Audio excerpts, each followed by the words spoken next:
Alright. To read today. So, get comfy, grab a blanket or a pillow, and a fun drink. My fun drink is water.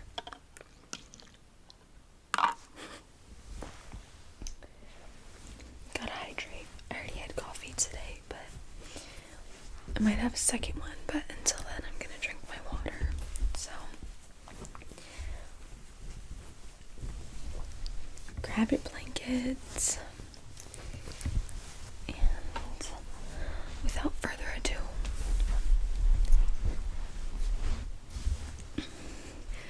we're doing.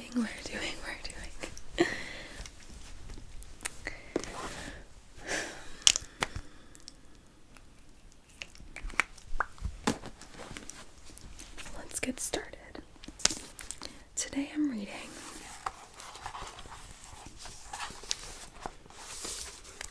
The Open Window by Saki.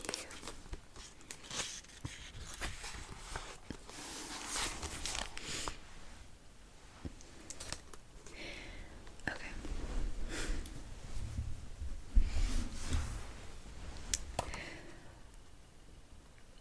My aunt will be down presently, Mr. Nuttall said, a very self-possessed young lady of 15. In the meantime, you must try and put up with me.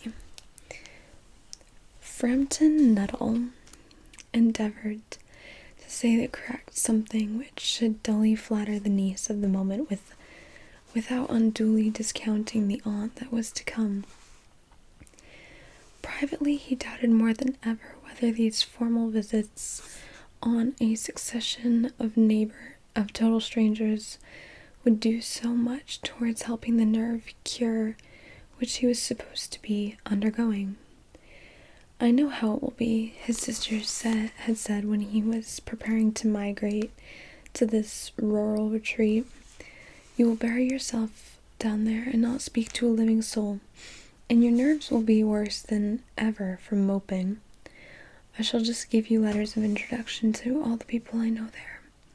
Some of them, as far as I can remember, were quite nice.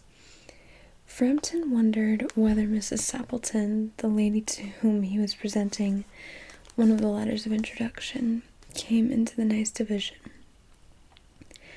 Do you know many of the people around here? Asked the niece, when she judged that they had sufficient silent communion. Hardly a soul, said Frampton. My sister was staying here at the rectory, some 4 years ago, and she gave me letters of introduction to some of the people here. He made the last statement in a tone of distinct regret.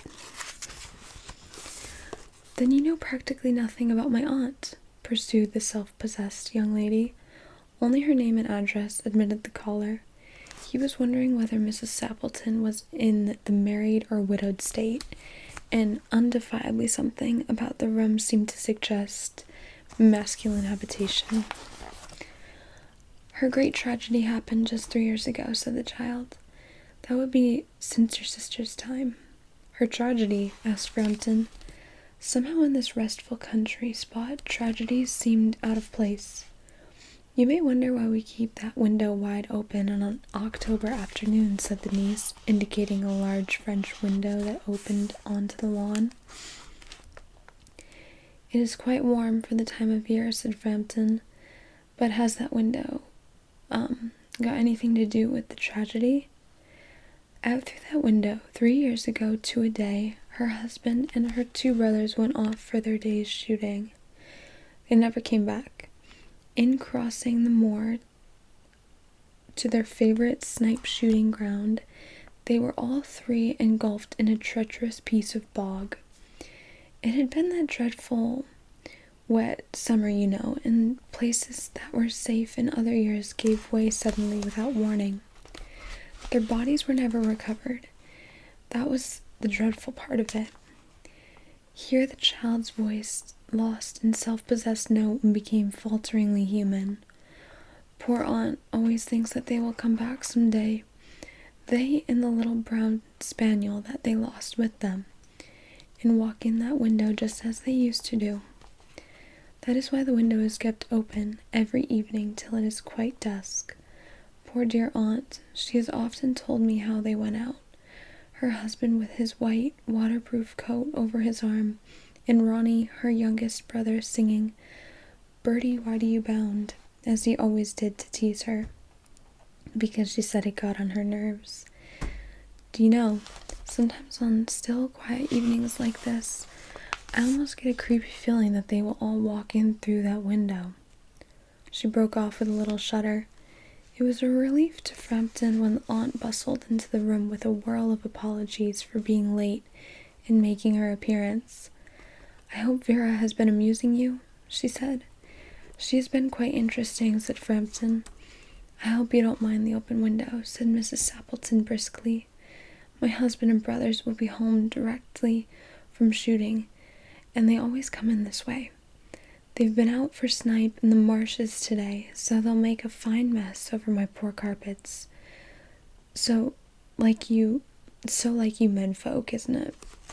She rattled on cheerfully about shooting and the scarcity of birds and the prospects for duck in the winter. To Frampton it was all purely horrible. He made a desperate but only partially successful effort to turn the talk onto a less ghastly topic. He was conscious that his hostess was giving him only a fragment of her attention, and her eyes were constantly straying past him to the open window in the lawn beyond. It was certainly an unfortunate coincidence that he should have paid his visit on this tragic anniversary.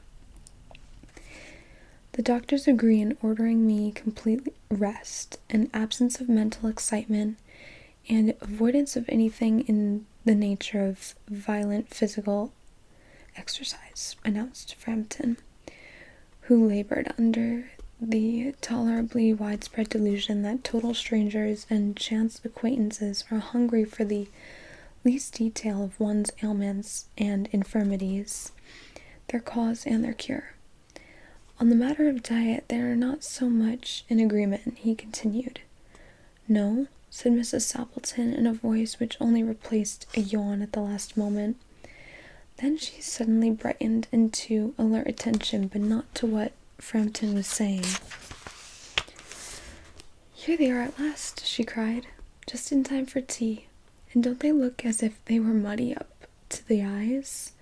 Frampton shivered slightly and turned towards the niece with a look intended to convey sympathetic comprehension.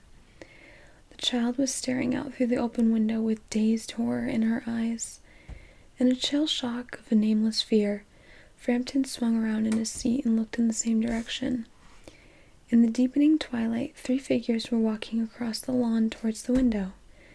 They all carried guns under their arms, and one of them was additionally burdened with a white coat hung over his shoulders. A tired brown spaniel kept close at their heels.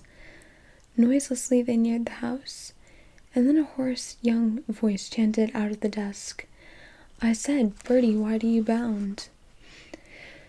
Frampton grabbed wildly at his stick and hat. The hall door, the gravel drive, and the front gate were dimly noted stages in his headlong retreat. A cyclist coming along the road had to run into the hedge to avoid imminent collision. "Here we are, my dear," said the bearer of the white mackintosh, coming in through the window. "Fairly muddy, but most of it's dry. Who is that who bolted out as we came up?" "A most extraordinary man, a Mr. Nuttall," said Mrs. Sappleton. "Could only talk about his illness and dashed off without saying a word of goodbye or apology when you arrived. One would think he had seen a ghost." "I expect it was the spaniel," said the niece calmly. "He told me he had a horror of dogs.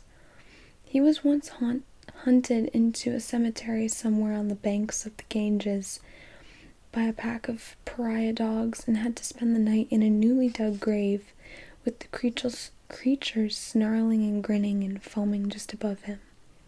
Enough to make one lose their nerve. Romance at short notice was her specialty."